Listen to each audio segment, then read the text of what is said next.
بسم اللہ الرحمن الرحیم۔ السلام علیکم ناظرین، دبئی UAE کی تازہ نیوز اپڈیٹس کے ساتھ ایک بار پھر ہم آپ کی خدمت میں حاضر ہیں۔ یہ نیوز آپ کو پہلے کی طرح ہی دن کے آغاز سے پہلے اور وقت سے پہلے ہی سینڈ کی جا رہی ہے تاکہ آپ اس دن کے آغاز کا صحیح طریقے سے اندازہ لگا سکیں، اور اگر آپ چاہیں تو یہ نیوز اپنے دوستوں اور رشتہ داروں کے ساتھ بھی معلومات کے حصول کے لیے شیئر بھی کر سکتے ہیں۔ تو آج کی اس تازہ ترین نیوز اپڈیٹس میں ہم UAE میں ہونے والی کرونا وائرس کی تازہ ترین نیوز اپڈیٹس کے بارے میں بات کریں گے۔ اس بار میں وزارت صحت نے نیو اپڈیٹ جاری کرتے ہوئے کہا ہے کہ اس وقت پورے UAE کے اندر نیو ٹیسٹرز کی تعداد 1,24,404 کے قریب بھی چلی گئی ہے، جس کی وجہ سے 1,491 نیو کیسز بھی رپورٹ ہوئے ہیں۔ اس طرح ٹوٹل رپورٹ ہونے والے کیسز کی تعداد پورے UAE کے اندر اس وقت 1,23,764 کے قریب بھی چلے گئے ہیں، جبکہ اس بار نیو بات کرتے ہیں انہوں نے کہا ہے کہ اس کی وجہ سے 1,826 نیو ریکوریز بھی پیش ہوئی ہیں،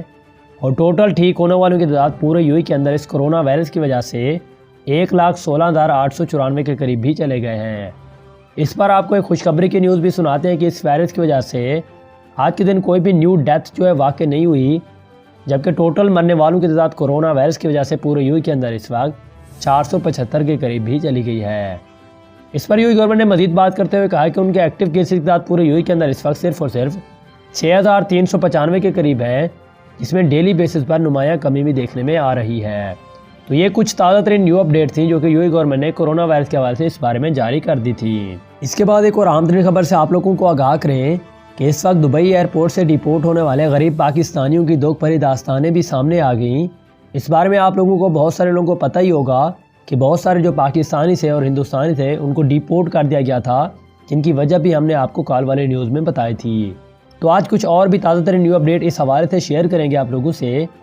کہ اس بارے میں گزشتہ چند روز کے دوران دبئی ایئرپورٹ کی انتظامیہ نے 1200 سے زیادہ پاکستانیوں کو سفری شرائط پوری نہ ہونے پر ڈیپورٹ بھی کر دیا تھا،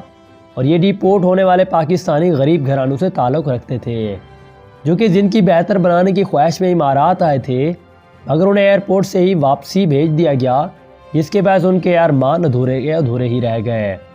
اس بار میں خلیج ٹائمز کی جانب سے دبئی ایئرپورٹ کے ٹرمینل پر پھنسے مختلف پاکستانیوں سے بات چیت کی گئی تھی، اور اس بارے میں انہوں نے کہا تھا کہ ان میں سے زیادہ تر لوگ غیر تعلیم یافتہ تھے، جنہیں یہ تک بھی پتہ نہیں تھا کہ ان کی ٹکٹوں اور ویزے کی بکنگ وہ کیسے کروائی گئی تھی۔ اس بارے میں ان بدحال پاکستانیوں میں سے بہت سارے کو ہوٹلز میں بکنگ نہ ہونے کے باعث بھی روکا گیا، جبکہ کئی افراد کے پاس 500 درہم سے زیادہ رقم بھی موجود نہ تھی، مگر ان کا دبئی میں 30 روز سے 90 روز تک قیام کا ارادہ تھا۔ ان میں سے ایک پاکستانی طلال محمود نے بتایا کہ میں یہاں اپنے کزن سے ملنے آیا تھا جس کی طبیعت بہت ہی زیادہ خراب تھی، اور میرا ارادہ یہاں پر 25 روز ٹھہرنے کا تھا، اس لیے میرے پاس صرف 250 درہم تھے، مگر مجھے رہنا تو اپنے رشتہ دار کے پاس ہی تھا۔ جب اس سے پوچھا گیا کہ اس نے دبئی کے لیے ویزا اور ٹکٹس کیسے بک کروائیں تو اس کا جواب تھا کہ میں نہیں جانتا، سارا کام ایجنٹ نے کروایا ہے۔ اسی طرح کراچی سے تعلق رکھنے والے ایک اور پاکستانی خیام نظام الدین کا کہنا تھا کہ میں دبئی میں سیر و تفریح کی خاطر ٹورسٹ ویزا پر آیا ہوں اور اپنے کزنز کے ساتھ ہی اپنے رہنے کا ارادہ بنایا تھا، اسی وجہ سے میں 2015 میں بھی پہلے دوبارہ امارات آ چکا ہوں، جبکہ مجھے کرونا کے بحران کی کوئی پرواہ نہیں ہے اور میں صرف دبئی کے مختلف مقامات کی سیر کرنا چاہتا تھا۔ اس طرح بہت سارے اور بھی دوسرے پاکستانی تھے۔ ان میں سے ایک اور پاکستانی محمد ظفر نے بتایا کہ میری پاکستان میں دکان ہے، مگر میں یہاں اپنی قسمت آزمانے کی خاطر آیا تھا تاکہ کوئی اچھی ملازمت حاصل کر کے اپنے حالات بہتر بنا سکوں، لیکن یہاں میں نے اپنے کزنز کے ساتھ ہی رہائش کرنی تھی، مگر ایئرپورٹ پر روکے جانے کے باعث تمام خواہشات میری ادھوری رہ گئیں۔ ان میں سے اور بھی بہت ساری کہانیاں تھیں جو کہ ڈیفرنٹ اسی طرح کی تھی، جو کہ اپنے حالات کو سدھارنے کے لیے دبئی کا رخ کر رہے تھے، لیکن عدم معلومات کی وجہ سے وہ پھنس کر رہ گئے اور دوبارہ سے انہیں ڈیپورٹ کر دیا گیا تھا۔ یہ کچھ اس بارے میں تازہ نیو اپڈیٹ تھی جو کہ انہوں نے شیئر کی تھی۔ اس کے بعد ایک اور اہم ترین خبر سے آپ لوگوں کو آگاہ کریں کہ اس وقت ابوظہبی نے برساتی سیزن سے نمٹنے کے لیے تیاریاں مکمل کر لیں، عوام کے لیے بھی پیغامات جاری کر دیے گئے ہیں۔ مکمل تفصیلات کے مطابق اس وقت متحدہ عرب امارات میں برساتی سیزن کی آمد ہے، اور اس حوالے سے ابوظہبی شہر کی میونسپلٹی نے تمام تیاریاں بھی مکمل کر لی ہیں۔ انتظامیہ نے ڈرینیج نیٹ ورکس کی صفائی اور مرمت کر ڈالی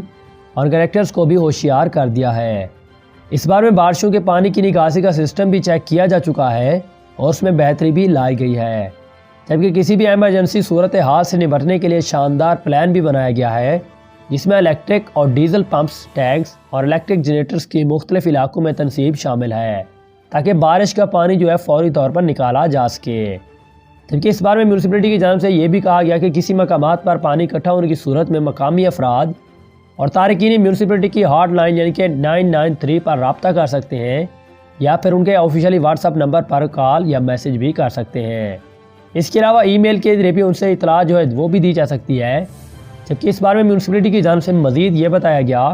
کہ ماضی میں جن مقامات پر بارشوں کے دوران پانی اکٹھا ہوتا رہا ان کی خاص نگرانی کی جائے گی۔ اس کے علاوہ جہاں بارشوں کی وجہ سے مکانوں اور سڑکوں کی توڑ پھوڑ ہوتی ہے ان علاقوں پر بھی نظر ہوگی، اور روزانہ کی بنیاد پر 45 ملین درہم پروجیکٹ سے منصفہ، المختہ، بنی پاس اور شخبوت سٹی اور محمد بن راشد سٹی میں مرمت کا کام بھی کیا جائے گا، اور تمام کنیکٹرز کو ایمرجنسی تعمیر و مرمت کے حوالے سے تیار اور خبردار بھی کر دیا گیا ہے۔ تو یہ اس حوالے سے تازہ ترین نیو اپڈیٹ تھی جو کہ انہوں نے اس بارے میں جاری کر دی تھی۔ اس کے بعد آپ کو ایک اہم ترین خبر سے آگاہ کرتے ہیں کہ اس وقت امارات میں کم قیمت سفر کے خواہش مندوں کے لیے ایک بہت ہی اچھی خبر ہے جن کا جان لینا بھی آپ لوگوں کے لیے بہت ہی ضروری ہوگا اگر آپ جو اس بارے میں سفر کا ارادہ کر رہے ہیں۔ مکمل تفصیلات کے مطابق اس وقت متحدہ عرب امارات کی ایئر لائنز پر کورونا کے بحران کا خاصا منفی اثر پڑا تھا، جس کے باعث اتحاد ایمریٹس اور فلائی دبئی نے اپنے سینکڑوں ملازمین کو بھی فارغ کر دیا تھا۔ اس بارے میں بھی ہم نے آپ کو اپڈیٹ جاری کی تھی، اور اس بارے میں متعدد ملازمین کی تنخواہیں بھی دسمبر تک کے لیے گھٹا دی گئی تھیں۔ تاہم گزشتہ 2 ماہ سے فضائی آپریشنز بحال ہونے کے بعد اب سول ایسوسی ایشن انڈسٹری سنبھل رہی ہے اور پروازوں کی تعداد میں بھی اضافہ ہو رہا ہے۔ حالانکہ دنیا بھر میں کورونا کی وبا نے ایویشن انڈسٹری کو نقصان پہنچایا ہے، تاہم امارات میں اس دوران 2 نئی فضائی کمپنیاں آ چکی ہیں، جن میں سے ایک ایئر عربیہ ابوظہبی ہے، اور اس نئی فضائی کمپنی نے جولائی میں پروازوں کا سلسلہ شروع کر دیا ہے، جبکہ ایک اور نئی فضائی کمپنی فائس ایئر کی پروازیں ہیں اور جلد جو ہے شروع ہونے والی ہیں۔ امکان یہ ظاہر کیا گیا کہ اگلے ماہ کے دوران فائس ایئر بھی فلائی آپریشنز کا آغاز شروع کر دے گی، اور ان دونوں نئی ایئر لائنز کے باعث امارات میں لوگوں کو کم قیمت میں سفر کی سہولیات بھی دستیاب ہوں گی، جس سے خصوصاً کم آمدنی والے پاکستانی اور بھارتی باشندوں کو بہت ہی زیادہ فائدہ حاصل ہوگا۔ اس بارے میں جنرل سول ایسوسی ایشن اتھارٹی ڈائریکٹر جنرل سیف محمد السعیدی نے بتایا کہ امارات میں فضائی آپریشنز کو محفوظ بنانے کے لیے حکومت کے بہترین اقدامات اور مؤثر گائیڈ لائنز کی بدولت ایویشن انڈسٹری کو نقصان پر تیزی سے قابو پانے میں بڑی مدد مل رہی ہے، جبکہ اکتوبر 2020 کے دوران اوسطاً یومیہ 1000 طیاروں نے اماراتی فضائی حدود کو استعمال کیا، جو کہ رواں سال اپریل میں فضائی ٹریفک کے مقابلے میں 200% زیادہ تعداد ہے۔